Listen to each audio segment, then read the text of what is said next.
Assalamu alaikum dear students, I'm FarooqAbdullah with Spoken English Lecture 2. Dear students, before we move ahead, let's first summarize that what we have discussed in our previous lecture, in Lecture 1. In Lecture 1, we discussed that two things we discussed in our previous lecture. One was that we defined language, that what's a language, and we defined it as language is a medium, it's a way, it's a channel, it's a process through which one person conveys his ideas, conveys his message to the other person. That's what we discussed about language in our first lecture. And then the other important thing that we discussed in our lecture 1 was that if you want to enhance your speaking capabilities of any language, you need to develop your listening skill of that particular language that you want to improve. So let's first reinforce the ideas that we discussed in our first lecture. In our first lecture, I told you people that language is a medium through which one person conveys his message to the other person. Now you can come up with an argument that, sir, you said that without getting assistance of any language, we cannot convey our message to somebody else. But you can say to me, you can give an argument, you can come up with this argument that I make this gesture in front of anybody else and he brings me a glass of water or he brings me a cup of tea. So my message has been conveyed to somebody else without using any language. I didn't use any language and my message has been conveyed to somebody else. How is it possible? You said, you can argue that, you said that without language you cannot convey your message to somebody else. But I have conveyed my message to somebody else without using any language. I just made this gesture and the other person came with a glass of water. So my message has been conveyed to that person. So how is it possible? Without language my message has been conveyed. Let me tell you, dear students, that this gesture is also a language. This is the medium actually with which you are conveying your message to somebody else. I told you that language is actually a medium. It's a medium, it's a channel through which you are conveying your message to somebody else. So you made this gesture, actually you used this medium, you adopted this medium of gesture to convey your message to somebody else. So all these gestures which convey your message to somebody else, these gestures are also called language.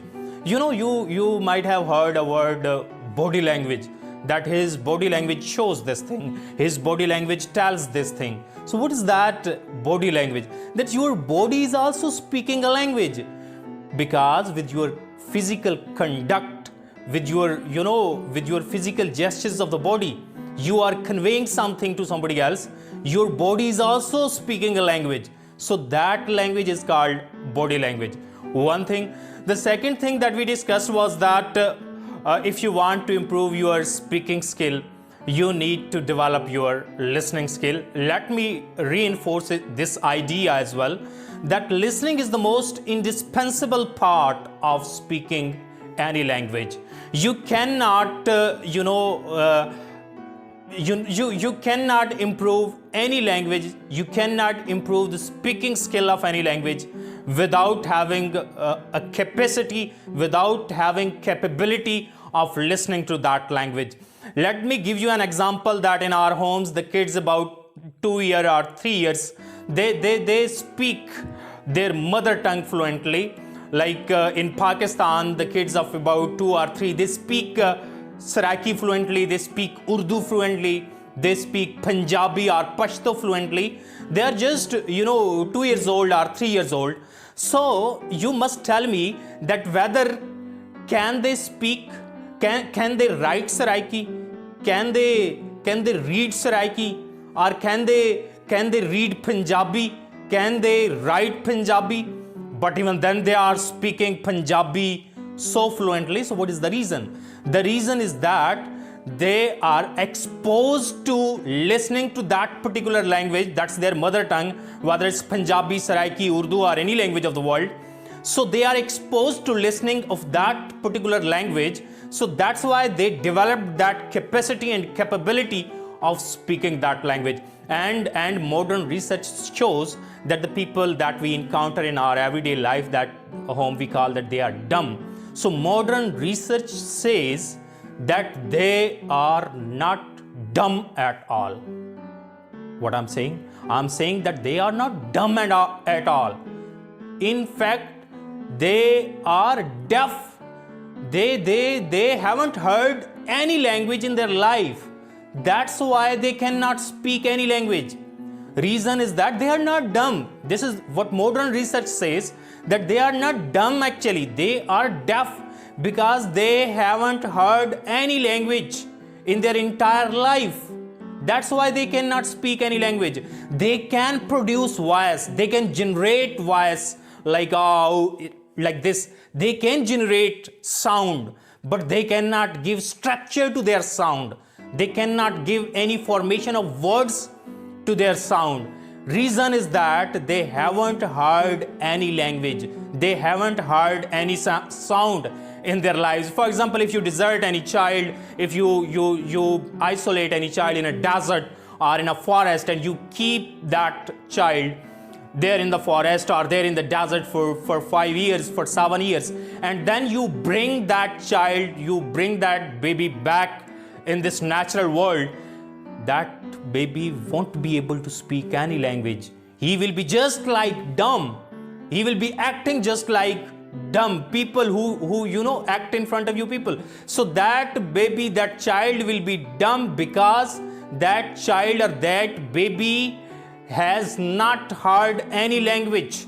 That's why he cannot speak any language. Now moving ahead, I have reinforced the ideas that I discussed in my lecture 1. So coming towards the other thing, when I say, my dear students, when I say that you need to develop your listening skill, how can you develop your listening skill? Keep one thing in your mind, that is accent.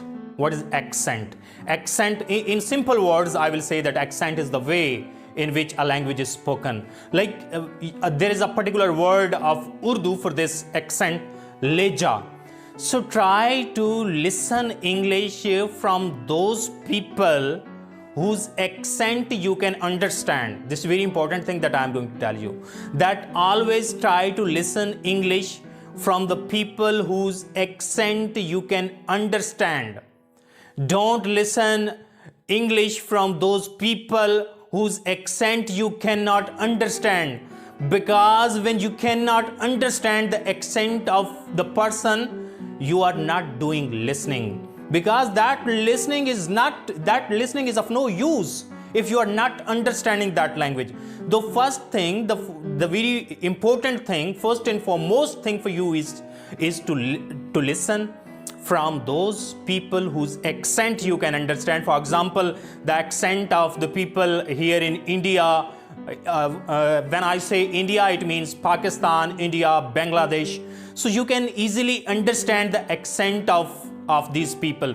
If you have ever heard the commentary of cricket match, if you watch cricket matches on television, so if you listen to commentary of cricket matches, if any Indian commentator, any Pakistani commentator, any Bangladeshi commentator is there in commentary box, you can easily understand their commentary because their accent, their accent you can understand.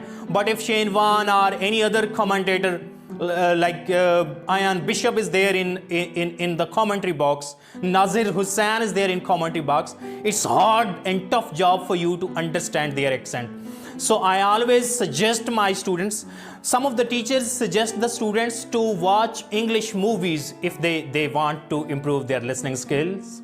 I won't suggest my students to watch English movies because you cannot understand their accent. So when you cannot understand their accent, it means that you are not doing listening. You're not doing listening at all when you are not understanding. So the words that I am speaking in front of you now, you are understanding 100%. If not 100%, then 90% you are understanding. Why are you understanding my words when I am speaking in front of you people is that you are used to the accent of non-native speakers of English. So always listen from the speakers belonging to India, belonging to Bangladesh, belonging to Pakistan. So it will boost your listening abilities of English, and obviously then as I say that a time will come when you will also be a very good and a very fluent speaker of English. So I will keep sharing these sort of ideas with you people regarding spoken English skills. So I will request you people to keep connected with me and stay happy. Thank you very much.